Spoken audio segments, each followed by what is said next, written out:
Hola, ¿qué tal? ¿Cómo están, queridos estudiantes? Gusto de saludarles nuevamente a través de este canal. Voy a grabar una cápsula lo más sintetizadamente posible de historia de Chile y en simultaneidad con lo que va a ser historia universal, todos los contenidos declarados en este caso por el DEMRE. ¿Ya? Así que de repente voy a tocar contenidos que no han sido declarados, pero yo les voy a decir, mire, este contenido no fue estipulado por el DEMRE en el temario. ¿Ya? Así que en este caso vamos a hacer un repaso general respecto a lo que es historia de Chile, y esa historia de Chile la voy a ir mezclando con aquellos aspectos importantes de la historia universal que van a aparecer en la prueba. De hecho, cuando vean el eje de historia, se va a cruzar este eje en algún momento con preguntas de historia universal. Entonces van a preguntar una pregunta de historia de Chile y después van a preguntar una de historia del mundo. ¿Ya? Así que vamos a hacer una síntesis respecto a estos contenidos. Dicho esto, vamos adelante con este repaso. La idea es que me escuchen antes de entrar a la prueba por última vez. ¿Ya? Una cosa importante, de acuerdo a lo que estipula el DEMRE, las ideas del liberalismo van a estar presentes en el temario. Por lo tanto, nosotros tenemos que entender la historia por periodos, más que hechos relevantes. Dentro de la cápsula voy a ir respondiendo preguntas que me han hecho llegar a través de mi Instagram respecto a algunos estudiantes. ¿Ya? Entonces, lo primero, nosotros nos vamos a situar en el proceso independentista chileno, 1810 hasta 1823. Y lo más importante que hay que tener claridad respecto de eso es que si bien este periodo va a estar dividido entre patria vieja, reconquista y patria nueva, pienso que las preguntas no van a ir respecto de lo que son las batallas de la independencia o las medidas de la primera junta de gobierno, sino que esas ideas tienen que vincularlas con el liberalismo, que es una filosofía política económica que va a estar súper presente en esa época, y de hecho esas ideas van a empezar a llegar acá a América. Por lo tanto, los procesos independentistas americanos van a estar ligados a lo que son estas ideas del republicanismo, de tener una constitución. No es de extrañar que después hayan diversos ensayos constitucionales. Desde lo económico, el liberalismo va a fomentar lo que es la exportación hacia el mercado internacional, la apertura económica y la no intervención del Estado. Entonces, desde lo económico hay que tener en consideración lo que son esas ideas. Y por lo tanto, la consecuencia en Chile, por ejemplo, va a ser el decreto de libre comercio. Lo que querían los criollos era liberarse de lo que es el monopolio español. Entonces, apenas tienen la oportunidad, con la primera junta de gobierno, lo primero que van a decretar es la libertad de comercio. Y esas son las ideas liberales que van a incidir, en este caso, en América y en Chile en particular. Entonces, la historia de Chile va a estar dividida en 1810 hasta 1814. Lo más importante que ustedes tienen que destacar de ese periodo llamado Patria Vieja es que ahí se construye un ideario de independencia, porque con las medidas que toma la primera Junta de Gobierno, por ejemplo, decretar las relaciones diplomáticas con la Junta de Buenos Aires, medidas como, por ejemplo, la libertad de comercio, llamar a un Congreso Nacional, la libertad de vientre, que es otra idea del liberalismo. eh, lo que está presente aquí es la construcción de un ideario de independencia. Y después vamos a tener el periodo que va entre 1814 hasta 1817, que se denomina Reconquista, y los españoles lo que quieren es retomar el control del territorio chileno. Y la Reconquista, la idea fuerza principal es este intento de volver a la vieja institucionalidad española. ¿Ya? De hecho, hubo medidas represivas y una idea fuerza que usted tiene que tener claro del periodo 1814 a 1817 es que la opinión pública se vuelve favorable a la independencia. Si antes en la patria vieja había dudas, yo diría que la mayoría de la población, de la opinión pública, entiéndase aquellos que tienen más dinero, los criollos, eran partidarios de mantenerse vinculados al gobierno español. Pero a partir de la Reconquista, no. La opinión pública se hace partidaria de la independencia por las medidas represivas que toman los españoles. ¿Ya? Así que esa es la idea fuerza que ustedes tienen que tener claro. Después, desde 1817 hasta 1823 hay una consolidación política y militar de la independencia. Y ahí es donde entra la figura de Bernardo Higgins, y uno puede estar de acuerdo o no con las medidas que tomó Higgins, o gustarle o no Higgins, pero tomamos decisiones por cuenta propia. Y esa es una consolidación política y militar de la independencia con los triunfos primero en Chacabuco y después en Maipú. Entonces, este proceso independentista también implicó violencia, porque hubo conflicto, hubo guerra, hubo muertes de por sí, pero lo más importante son esas ideas que acabo de mencionar. ¿Ya? Después, periodo 1823 hasta 1830. Posiblemente ustedes van a encontrar la denominación para este periodo, 1823 hasta 1830, como organización de la República, aprendizaje político, ensayos constitucionales. A mí en el colegio me lo enseñaron esto como anarquía, ese término ya no se usa, y tienen que dividirlo de la siguiente manera.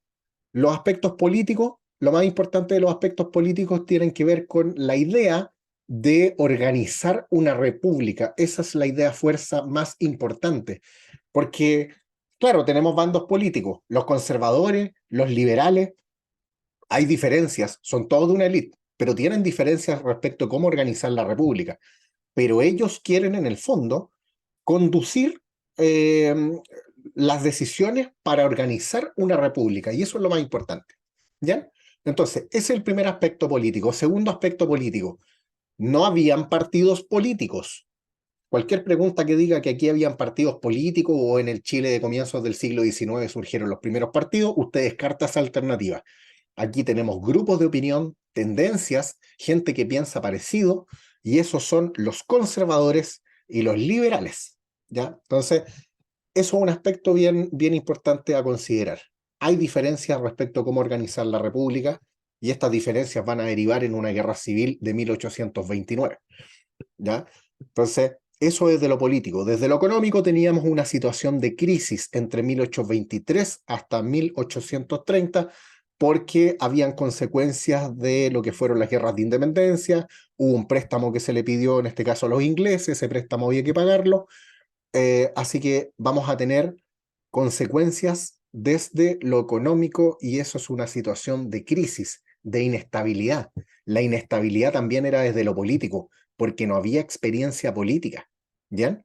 Y una cosa súper importante, esta es una época de ensayos constitucionales, porque hay una corriente en la época y que tiene que ver con el constitucionalismo, o el legalismo constitucional, como le llaman en otra cápsula.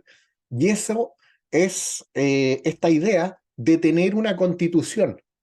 Por eso que va a estar la Constitución Moralista de 1823, las leyes federales, que son un intento de descentralización, de crear el modelo político estadounidense en Chile, cosa que no resulta, y después vamos a tener una constitución de carácter liberal en 1828. Entonces, raya para la suma, desde lo político también hubo intentos de organización de la República, aplicando distintos ensayos constitucionales con modelos que vienen de afuera. ¿Ya? Y desde lo social se mantiene la vieja estructura social del periodo colonial. De hecho, la independencia no significa ningún cambio desde las estructuras sociales. O sea, aquí hay un proceso independentista, y las élites son las que se hacen cargo de dirigir la acción del Estado. Las clases populares de ninguna manera. Así que cualquier distractor que diga que aquí el pueblo asumió el poder y la conducción del Estado, eso está incorrecto. ¿Ya? Así que se mantiene la vieja estructura social. En esta época la mayoría de la gente vive en el campo. Y finalmente estas diferencias van a derivar en lo que es la Guerra Civil de 1829, que va a significar el triunfo para los conservadores. ¿Bien? Hasta ahí cerramos ese periodo, chiquillos. Podríamos agregar también que hay una discusión filosófica respecto a si esto es aprendizaje político, ensayos constitucionales, o si esto fue una situación de caos, de anarquía. La historiografía conservadora dice que este es un periodo de caos, para mostrar que ellos impusieron el orden, o sea, los conservadores. ¿Bien?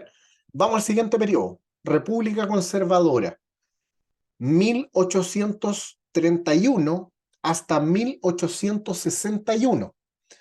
Lo que a mí me interesa es hacer para ustedes una división política. Primero, hablemos de lo político. La República Conservadora tiene como figura principal al presidente de la República. El presidente es la figura más importante. De hecho, hay un ministro de Estado que es Diego Portales, y Diego Portales sostiene que debe darse lo que se denomina el peso de la noche. Y el peso de la noche es llevar el respeto que antes existía en la época de la colonia hacia el rey, ahora llevarlo a la figura presidencial. Y por eso que la Constitución Política de 1833 entrega amplias facultades al presidente de la República. El presidente está sobre el Congreso. El presidente tiene más atribuciones que el Congreso. Incluso el presidente cuenta con muchas facultades extraordinarias como declarar estado de sitio, ¿ya? Así que desde lo político eso es lo más importante. A la República Conservadora, 1831 hasta 1861, se le llama también República Autoritaria, gobiernos decenales, porque los presidentes duraron 10 años, porque la Constitución del 33 decía que el presidente duraba 5 años, pero como en esta época las elecciones estaban arregladas, el presidente se aseguraba la reelección, porque había reelección, y por lo tanto los presidentes duraron 10 años. Prieto, Bulnes y Montt. 5 años cada uno, se repitieron el plato, 10 años en este caso ejercieron el poder. ¿Ya? En la época en que yo iba a clases, hace varios años atrás, me preguntaban por las obras de Prieto, de Bulnes y de Montt. ¿Qué es lo que hizo cada uno? En esta época actual, respecto a la nueva historia, lo que interesan son los grandes procesos. Entonces, desde lo político, me interesa que quede claro que los gobiernos conservadores construyeron, en este caso, una estructura autoritaria, con un presidente con muchas atribuciones. ¿Ya? Siguiente tema. República conservadora, pero desde lo económico. Nosotros podríamos decir que la República Conservadora ordenó la casa con las medidas que toma el ministro Manuel Rengifo, lo dijimos en una cápsula anterior. Y este ministro va a tomar una serie de medidas desde lo jurídico, y Chile podríamos decir que desde lo económico, en la República Conservadora, se va a ligar a las estructuras del capitalismo internacional, y lo va a hacer a través del puerto de Valparaíso. Y entre paréntesis, nosotros vamos a tener un primer conflicto internacional, que es la guerra contra la Confederación Perú-Boliviana, que Chile no adquiere ningún centímetro de territorio. Esta no es la guerra del Pacífico, y esto va a tener como consecuencia desde lo económico que Valparaíso se convierte en el puerto más importante del cono sur de América. ¿Ya? Entonces, Valparaíso va a jugar un rol clave porque va a vivir un proceso de ser un lugar donde están los almacenes francos, y ahí se produce una exportación de mercancías al comercio internacional. De hecho, el temario del DEMRE aparece una pregunta que tiene que ver con eso, y esa pregunta es que en esta época se facilitó lo que era el comercio a través de la navegación. ¿Ya? Esa es la alternativa correcta. Así que desde lo económico, vamos a decir que Chile se inserta en las dinámicas del capitalismo internacional, exportando productos como cobre, plata y trigo. ¿Ya? O sea, como dije en una cápsula anterior, nuestra economía va a ser estimulada desde los mercados internacionales. ¿Ya? Eso es súper importante. Y los mercados a los cuales Chile le vende productos en esta época no son los mercados de América Latina, que de repente lo ponen como distractor. Son los mercados principalmente ligados a la revolución industrial, vale decir, la Europa Occidental y Estados Unidos, con los estímulos de la exportación de trigo, primero hacia California y después hacia Australia, pero esos ciclos no van a durar mucho tiempo, ¿ya? Y acuérdense, nuestra economía es dependiente de los mercados internacionales. Eso es un punto tremendamente importante, ¿ya? Así que desde lo económico, eso con los conservadores. Desde lo cultural, ojo con esto, porque aparecen preguntas que tienen que ver con lo cultural. Y lo que hay que decir desde la cultura es que en esta época, en la República Conservadora, nosotros no teníamos universidades, y llegan científicos, llegan intelectuales que son contratados por el Estado de Chile, científicos, por ejemplo, que vienen a aportar en áreas como la mineralogía, eh, Ignacio Domeyko, Claudio Gay, que era un naturalista, y ellos, ojo, tienen una tendencia política liberal. O sea, aquí el liberalismo, a pesar de haber sido derrotado en la Guerra Civil de 1829, el liberalismo va a seguir presente. Incluso durante el gobierno de Bulnes van a haber instituciones, por ejemplo, vinculadas al liberalismo, como la Universidad de Chile, fundada en 1842, cuyo rector fue Andrés Bello. Eh, o sea, esta es una época tremendamente rica desde lo cultural, porque llegan científicos desde el extranjero, llegan intelectuales desde América Latina, como por ejemplo Andrés Bello, y estos científicos llegan a aportar desde lo cultural, pero estos científicos también vienen a explorar el territorio. Y en el temario del DEMRE hay una pregunta que tiene que ver con eso. O sea, finalmente, ¿cuál es el aporte que hacen? Investigar el territorio. Había que conocerlo, había que saber cuáles eran los recursos con los cuales se contaba. Ese es el objetivo de estas exploraciones que se hacen del territorio. Entonces, desde lo cultural, en los conservadores, vamos a decir que se crean instituciones como la Universidad de Chile, la Escuela Normal de Preceptores primero, y después de preceptoras, o sea, profesores y profesoras.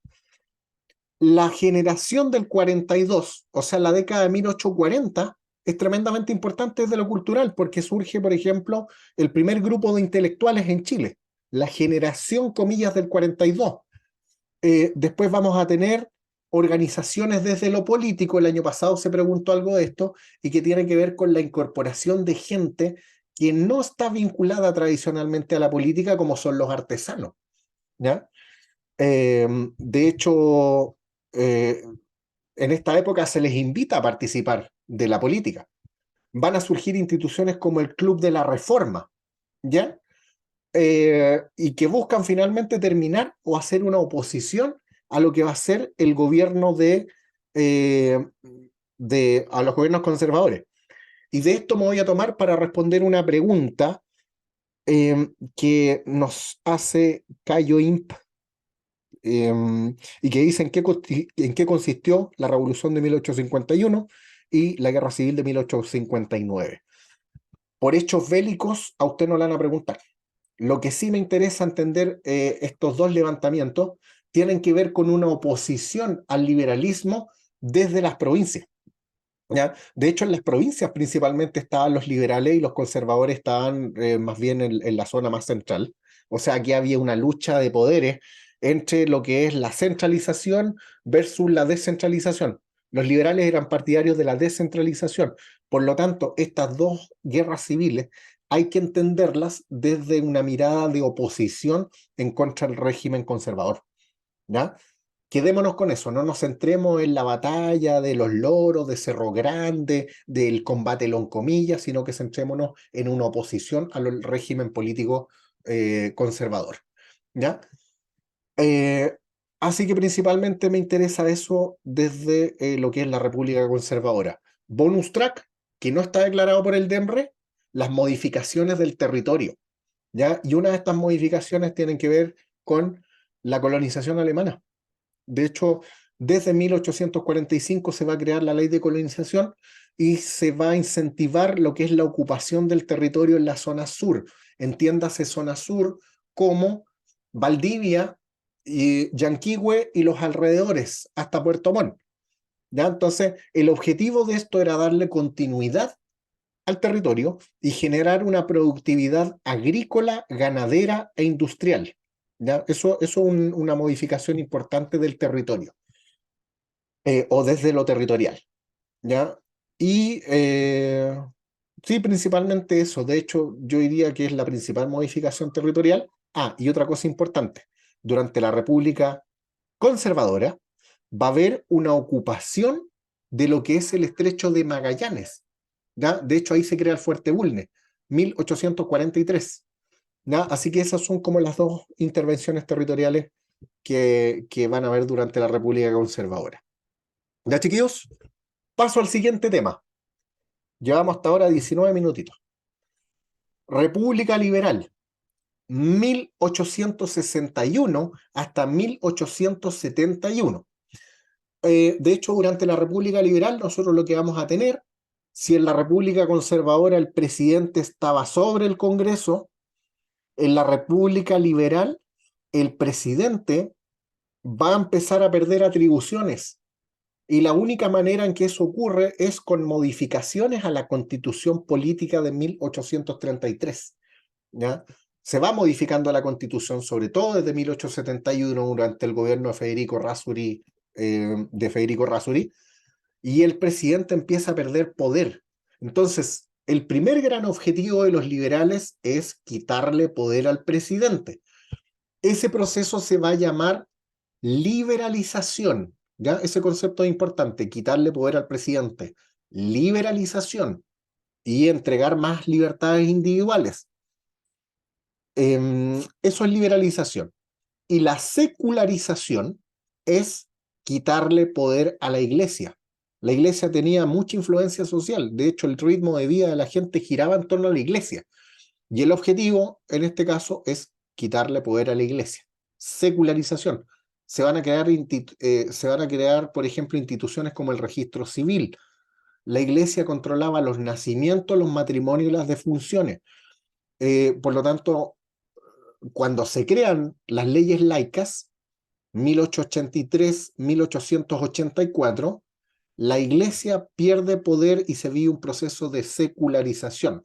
Ojo, esta no es la separación iglesia y Estado, porque hay muchos que dicen, no, y se separó la iglesia y el Estado. Eso ocurre en 1925, ¿ya? Entonces es un punto importante. Ya, respecto a los liberales. El presidente antes estaba sobre el Congreso y ahora el Congreso empieza a equiparar el poder con las modificaciones a la Constitución de 1833, a tal punto que a finales del siglo XIX el presidente es una figura debilitada y eso explica en parte lo que va a ser la Guerra Civil de 1891. ¿Ya? Entonces, eso desde lo político.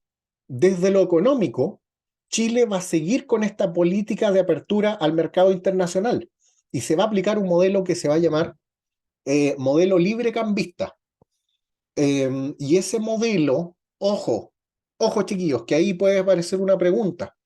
Es el liberalismo puro, el liberalismo clásico, el laissez-faire, el dejar hacer. El Estado no interviene en la economía por ningún motivo. Todo lo que huela o cualquier pregunta que apunte a la estatización, nacionalización, intervención del Estado, eh,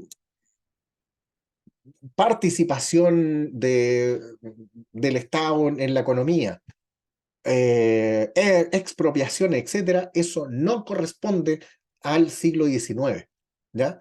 Entonces dejamos fuera lo que tenga que ver con la intervención o la fuerte participación del Estado en la economía, lo descartamos, ¿ya? Así que ahí hay un punto importante que tiene que ver con el liberalismo desde lo económico, ¿ya? ¿Qué otra cosa importante? Lo que va a ser el proceso paulatino de migración desde el campo a la ciudad, que va a empezar lentamente, y a finales del siglo XIX, estoy hablando desde 1870 en adelante, se va a dar inicio, y de hecho aquí me hacen una pregunta por interno respecto a lo que va a ser el ciclo del salitre, ¿ya? Eh, Desde 1880 hasta 1930-31, vamos a tener un ciclo tremendamente importante en la economía chilena como va a ser el ciclo del salitre, un ciclo económico de desarrollo hacia afuera, ¿ya? De exportación al mercado internacional, principalmente de lo que va a ser el nitrato o el salitre, que se utilizaba como fertilizante agrícola y como materia o como insumo para elaborar explosivos previo al periodo de lo que va a ser la Primera Guerra Mundial. ¿Ya? Así que ahí estoy respondiendo en parte este contenido que es importante respecto de lo que es el ciclo económico del salitre, ¿ya? Que es un ciclo económico donde Chile va a exportar una cantidad importante, pero ojo, la única participación del Estado en esto es el cobro de un impuesto de exportación. Las oficinas salitreras no eran del Estado, eran de privados. principalmente ingleses. John Thomas North, el rey del salitre. Eh, de hecho, participaban principalmente ingleses, alemanes, franceses, belgas, españoles y chilenos. Pero todas esas oficinas eran privadas, no eran del Estado. ¿Ya? Eso es sumamente importante. El Estado cobraba un impuesto a la exportación. De hecho, el Estado acumuló una cantidad importante de recursos y con eso se hicieron principalmente obras públicas. Pero ojo, esto no significa bajo ninguna circunstancia que hubo un beneficio social para la gente de los sectores más pobres. Al contrario, o sea, eh, cuando más riqueza teníamos en esa época, con el ciclo económico del salitre, yo diría que más problemas desde lo social habían, ¿ya? Y ahí me meto con otro tema. 1870 hasta 1940, 1930, 1940, la cuestión social. Esa es una pregunta que podría aparecer. La cuestión social tiene que ver principalmente con el conjunto de problemas que tienen los sectores populares. Problemas en la vivienda, porque de hecho las ciudades no están preparadas para recibir esa cantidad de población. Problemas en la vivienda, por ejemplo, los conventillos, los cuartos redondos, estas malas condiciones de salubridad, el hacinamiento, la promiscuidad, las enfermedades que habían, la mortalidad infantil era altísima, y eso es por este proceso de migración desde el campo a la ciudad. Y este proceso de migración desde el campo a la ciudad es consecuencia de la inserción de Chile en las lógicas del capitalismo internacional. ¿Ya? Así que la cuestión social, el conjunto de problemas que tienen los sectores populares, principalmente los trabajadores en las oficinas salitreras y los trabajadores urbanos, porque también hay un estímulo a lo que es la migración desde el campo a la ciudad, principalmente Santiago, Valparaíso, Concepción, Antofagasta, Iquique, ¿ya? Entonces es un punto importante respecto de las malas condiciones de vida que tenían los sectores populares en esta época. ¿Ya? Así que la cuestión social podría ser un tema a preguntar. El ciclo económico del salitre, enfóquense en qué se usaba el salitre, materia prima para elaborar explosivos. El ciclo económico del salitre va a ser, bueno, consecuencia también del crecimiento de la población en Europa. Había más bocas que alimentar y había que hacer producir el campo de mejor manera. Y por eso que nosotros vamos a tener este periodo que va a estar compartido entre lo que va a ser el liberalismo, finales del liberalismo, estoy hablando después de la Guerra del Pacífico, 1870, hasta 1930, que es compartido con las primeras décadas del siglo XX. ¿Ya? Así que ahí hay un punto bien importante. Mencionar también que en este periodo de la cuestión social van a haber movilizaciones por parte de los trabajadores, consecuencia de las malas condiciones de vida que tenían los sectores populares en aquel entonces. O sea, hay una política de hastiamiento cuyo punto importante va a ser 1910, la crisis del centenario, donde Chile cumple 100 años de vida independiente y hay un sector de la sociedad, principalmente vinculado a la clase media, que dice, aquí no hay nada que celebrar, absolutamente nada. ¿Ya? Ya, voy a abrir un portal para irnos a lo que es la historia universal. Y este contenido, ojo queridos estudiantes, no está declarado por el DEMRE y que tiene que ver con el imperialismo. Pero cuidado, porque la descolonización que ocurre en la segunda mitad del siglo XX sí está declarado por el DEMRE. Y eso se lo van a preguntar. ¿Ya? Aquí tengo la bola de cristal, les van a preguntar por la descolonización o por la ONU y lo que viene en la segunda mitad del siglo XIX. ¿Ya? Así que aquí, historia universal. Nos vamos a Europa. En esa época, desde 1870 hasta 1870, 1914, nosotros vamos a tener un periodo previo a lo que va a ser la Primera Guerra Mundial, ¿ya? Y ese periodo va a significar una consecuencia de lo que va a ser la revolución industrial, la segunda revolución industrial, y la consecuencia de ese proceso va a ser que las grandes potencias salen a buscar nuevos territorios, primero a Asia y después a África. Los principales colonizadores eran los ingleses y junto con los franceses, los portugueses, en menor medida, alemanes que llegaron tarde, em, principalmente ellos. Y van a ocupar territorios en Asia y en África. Y a ese proceso se le denomina imperialismo y colonización. El imperialismo es la influencia política, social, cultural. Y la colonización es la ocupación de territorio. ¿Ya? Entonces, a eso le llamamos imperialismo. Las grandes potencias salen a buscar materias primas. Desde lo político ellos decían, no, sí, mire, vamos a dominar territorios porque eso nos da prestigio internacional. Eso estaba validado en esa época. ¿Ya? La búsqueda de prestigio. 1870 hasta 1914. ¿Y en qué estaba Chile en esa época? En el régimen parlamentario, en el periodo en que el mundo está viviendo este proceso imperialista. A partir de 1891 hasta 1925, en Chile nosotros vamos a tener un régimen que se va a denominar parlamentario o parlamentarismo a la chilena. ¿Ya? Y el régimen parlamentario se va a caracterizar porque después de la Guerra Civil de 1891, el presidente está dominado por el Congreso. El poder legislativo tiene más poder que el poder ejecutivo. El presidente prácticamente es una figura decorativa, pero el presidente de la República en este caso es una figura que está absolutamente controlada por el Congreso, consecuencia de las modificaciones a la Constitución de 1833. Pero ojo, la, eh, la, eh, la gente que ocupa los espacios de poder en esta época es la oligarquía. Aquí los sectores populares no es que estén o no es que se hayan tomado el poder. La oligarquía es la que ocupa los espacios del poder y después va a empezar a recibir esta competencia por parte de los sectores de clase media, ¿ya? Entonces, la clase media o la mesocracia le empieza a disputar los espacios de poder en las primeras décadas del siglo XX a la oligarquía, ¿ya? Entonces, eso es un punto importante. Salto de nuevo a historia universal. Primera Guerra Mundial. De hecho, me hicieron una pregunta en el Instagram, ¿ya?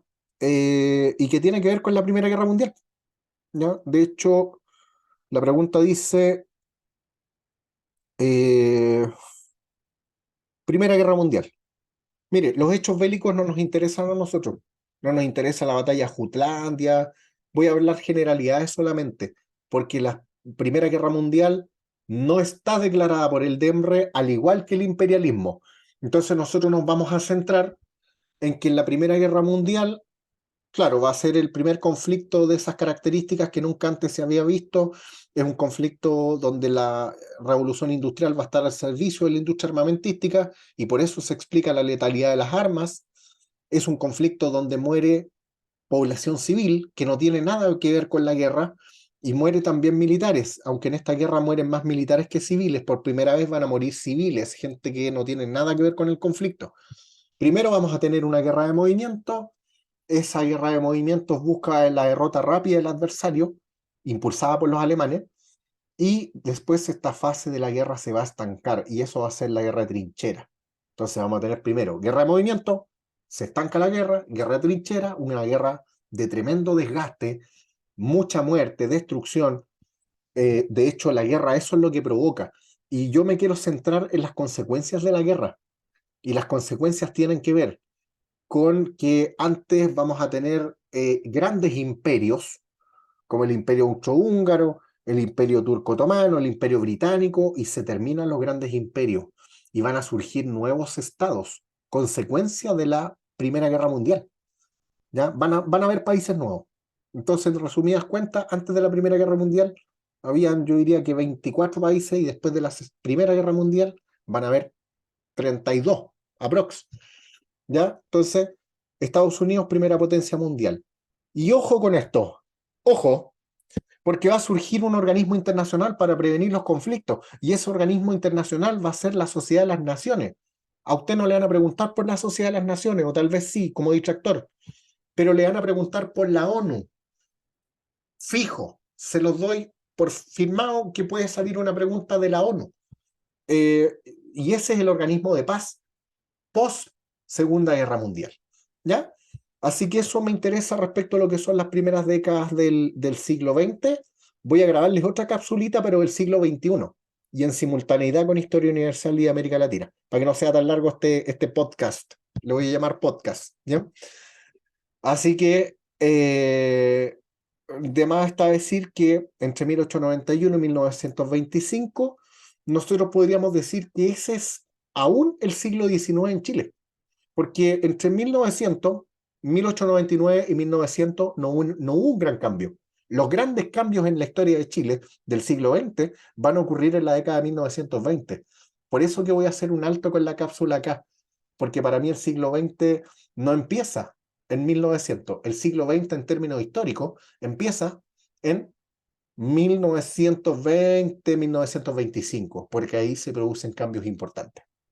¿Ya, chiquillos? Así que eso, voy a dejarlo hasta acá, voy a grabar otra cápsula con contenidos propios del siglo XX.